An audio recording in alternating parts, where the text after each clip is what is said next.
Hello બાળકો, તો આજે આપણે બારાખડી કઈ રીતે લખાય તે શીખીશું. પહેલા આપણે અહીંયા લખશું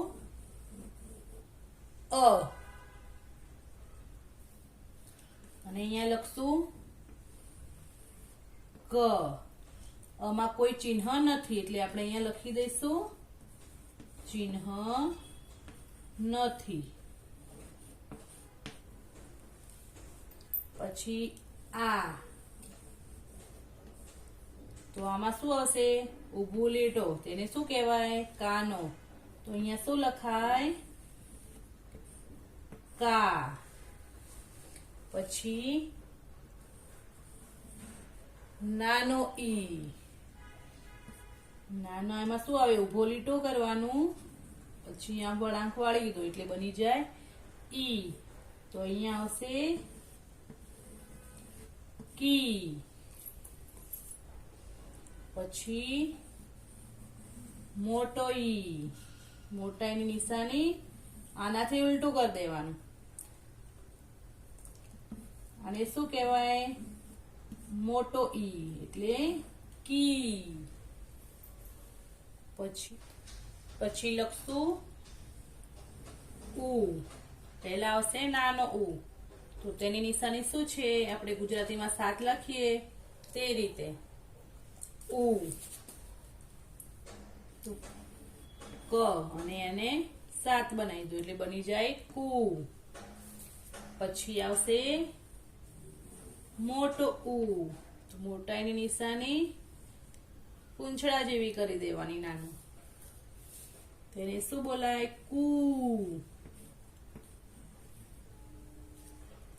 પછી આવશે રૂ. તેની નિશાની થોડી આ રીતે આવી જાય ક્રૂ. આમ ક્રૂ બોલીએ ને એ રીતે. પછી એ.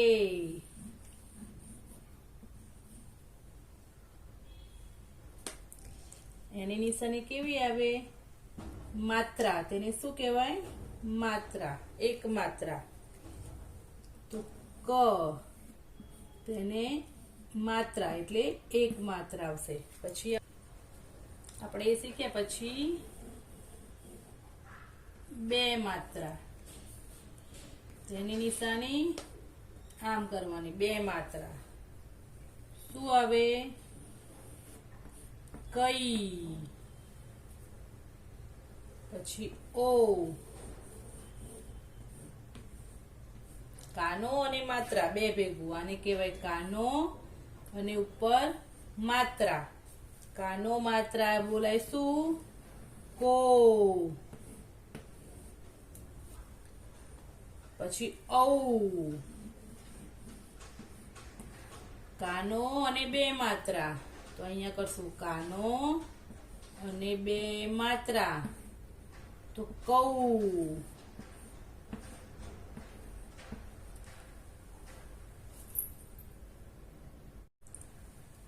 પછી અંગ અને ઉપર મીંડું એટલે બોલાય અંગ. તેને શું લખાશે? ક અને ઉપર મીંડું કંગ. પછી અહ. અ અને 2 ડોટ એટલે બોલાય અહ. તેની નિશાની ખાલી અહીંયા શું થશે? 2 ડોટ નાના નાના. તો શું બોલાય? ક હ. તો બાળકો હવે આપણે લખીએ. ક આને બોલાય કાનો, રસવઈ, દીર્ઘઈ, રસવઉ, દીર્ઘઉ. પછી આને બોલાય 1 માત્રા, 2 માત્રા, કાનો અને માત્રા, કાનો અને 2 માત્રા, અંગ અને અહ. તો હવે આપણે અહીંયા લખીએ ક. તો પછી ક પછી શું આવે? કા. તો એમાં આ જોઈન કરી લઈએ અંદર કા. પછી આવશે રસવઈ. તો લખશું રસવઈ અને કી. પછી દીર્ઘઈ. તો દીર્ઘઈ અને લખશું કી. પછી રસવઉ. તો કુ. તેને બોલાય ને કુ.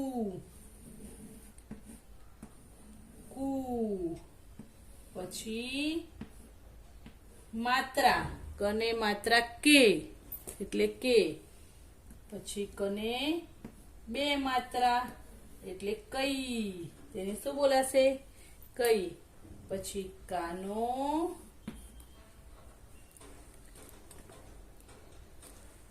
અને માત્રા તો કો.